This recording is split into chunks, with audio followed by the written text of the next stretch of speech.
अभी हम tax collection की बात कर रहे थे। मेरे पास ये फिगर्स मेरे सामने पड़े हैं। माली साल अगर हम 2016 की बात करें तो हमने जो टैक्स कलेक्ट किया, पाकिस्तान ने जो टैक्स कलेक्ट किया वो 3.1 ट्रिलियन था। 17 में 3.3 था, 18 में 3.8 ट्रिलियन था, 19 में भी 3.8 था लेकिन कम था 18 की निस्बत। अब 20 में भी हम राउंड अबाउट 3.8 पे हैं। अब ये मसला क्या है? क्या हमारे हदफ बड़े गैर यकीनी होते हैं, गैर हकीकी होते हैं, या दूसरा जो पॉलिसीज़ बनाई जाती हैं उन पे मिनवन अमल नहीं किया जाता, या जो टैक्स कलेक्ट करने वाले इदारे हैं वो बड़ी हद तक आवाम को ये इदराक ही नहीं करवा सके कि टैक्स देना आपकी ज़िम्मेदारी है और ये टैक्स ही है जो आपकी बेहतरी के लिए काम आ सकता है। मुज़म्मिल साहब, देखिए, बात यह है कि हम लोग जो है ये नंबरों की हद तक रहते हैं, और जैसे आपने बताया 3.1 ट्रिलियन से 3.8 ट्रिलियन का सफ़र, तो ये जो हमने सफ़र तय किया था 3.8 ट्रिलियन का, वो किस तरह किया था, वो कभी हमने उस पर तवज्जो नहीं दी, और वो जो है तवज्जो उस पर बहुत देने की ज़रूरत है। देखें जी, 3.1 से जब 3.8 ट्रिलियन हमारा जो टैक्स कलेक्शन हुआ था, उसमें आपका इम्पोर्ट बेस कलेक्शन बहुत बड़ा था। आपका जो है 40 अरब डॉलर से सालाना इंपोर्ट जंप कर गई थी 60 अरब डॉलर पे, और वो 60 अरब डॉलर पे इंपोर्ट जंप करके आपने टैक्स कलेक्शन तो यहाँ रुपए में बढ़ा लिया था, लेकिन आपने अपने सारे फॉरेन खजाने जो है, फॉरेन एक्सचेंज रिजर्व्स जो है उड़ा दिए थे, और उसकी वजह से जो है आज आप देख लें कि आपका जो है शरह सूद भी बढ़ना पड़ गया था, एक्सचेंज रेट का ही मसला, आप एक डिफॉल्ट लाइक सिचुएशन में थे। तो जब ये हुकूमत आई, या ये इस हुकूमत को भी हम नाम नहीं लेते, फिर लोग कहते हैं कि जी वो आप फेवर की बात कर रहे हैं, ये कर रहे हैं। पिछले 2 सालों में जो हाई इंपोर्ट करने की लग्जरी थी वो इस मुल्क के पास ख़त्म हो गई है। हमारे पास सकत नहीं है कि हम 60 अरब डॉलर या हर साल जो एक 5-6% से ग्रोथ होती है उसके हिसाब से उसकी शरह से हम अपनी इंपोर्ट की शरह को बढ़ाएं। ये एक बुनियादी नुक्ता है जिसकी वजह से आपका टैक्स कलेक्शन गिरा।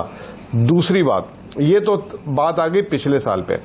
इस साल अगर आप 9 माह की प्रोग्रेस देखते हैं, कोविड से पहले तक की 9 माह नहीं 8 महीने, फरवरी की एंड तक, आपका जो टैक्स कलेक्शन था वो 17% से बढ़ रहा था। कितने फीसद से? 17% से। अगर आप एज्यूम करें कि अगर आपका मुल्क में जो है कोरोना नहीं आता और आप उसी रन रेट से चलते हैं, तो आपका इस साल का टैक्स कलेक्शन जो जुबैर तुफैल साहब कह रहे हैं कि 4,500 अरब भी नहीं होता, मैं लिख के देने के लिए तैयार हूं कि 4,500 आप टाप जाते हैं।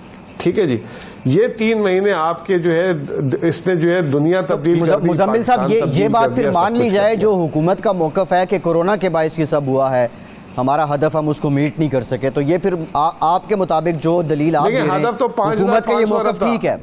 नहीं, वो तो 3 बार रिविजिट हुआ, वो तो 3 बार रिविजिट हो गया। अब तो 3980 अरब पे आ गए, तो 1000 अरब कम ही हुआ ना। जी जी जी हाँ, तो वो उसकी एक वजह, उसकी बुनियादी वजह है कि आप बता देना कि कितने लोग घर से निकले, ये किसका कारोबार खुला हुआ था इस कोरोना में।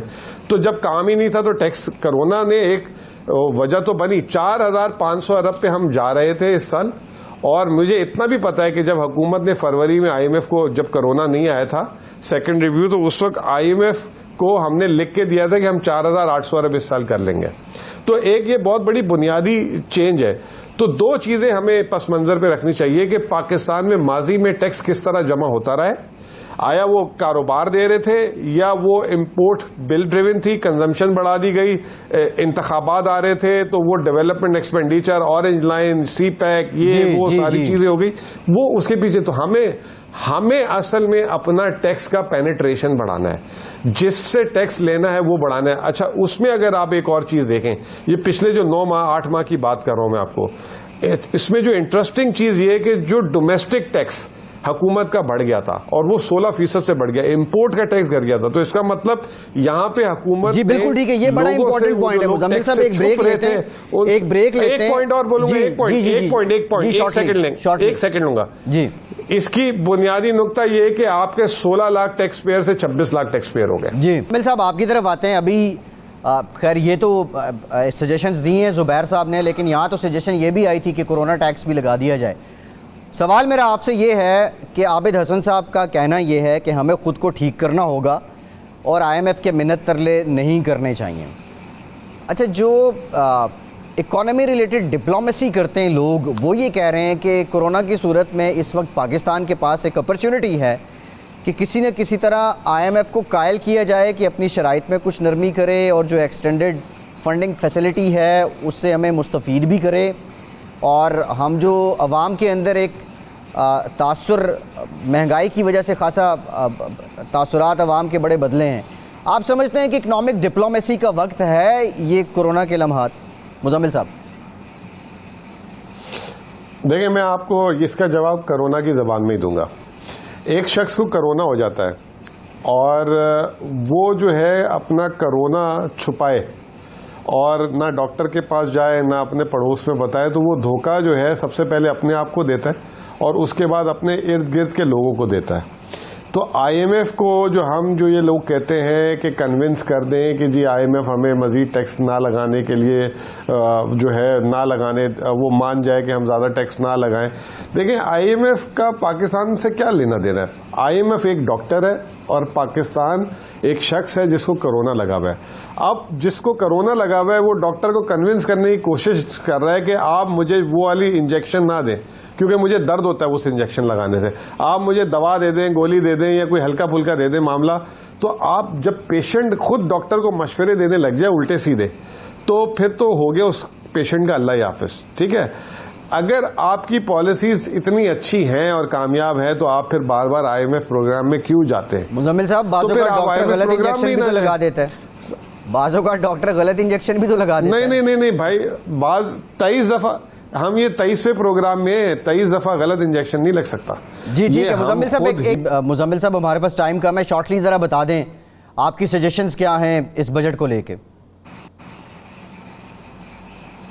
देखिए, मैं तो एक ही बात कह रहा हूं कि इस वक्त आप अनसर्टेनिटी फेज में हैं, आपको नहीं पता कि आने वाले दिनों में क्या होगा, क्योंकि आप लॉकडाउन पे वापस जाएंगे, इसको नरम करेंगे नहीं करेंगे।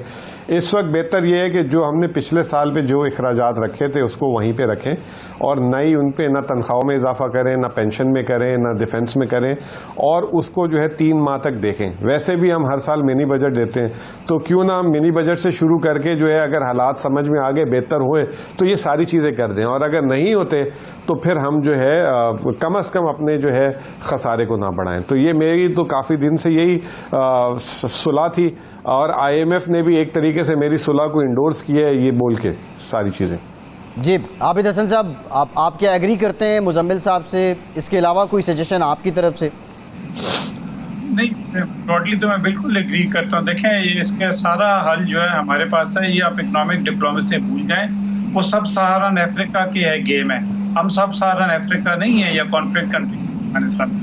हमें वो बिल्कुल मुज़म्मिल साहब ठीक करे, देखें हमें अपने अखराजात कम करने चाहिए और एक रुपया जो है काटने के चक्रों में होना चाहिए, चाहे वो, क्योंकि every 1 rupee expenditure means 1 rupee of date.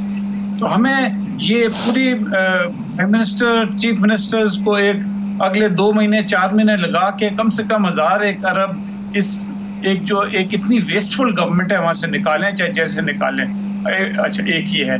दूसरा ये है कि वो एरियाज जो आसानी से वेल्दी में, आई कम बैक अगेन, इस वक्त the only people who can pay taxes are neither business people nor middle income and the wealthy. ठीक है ना?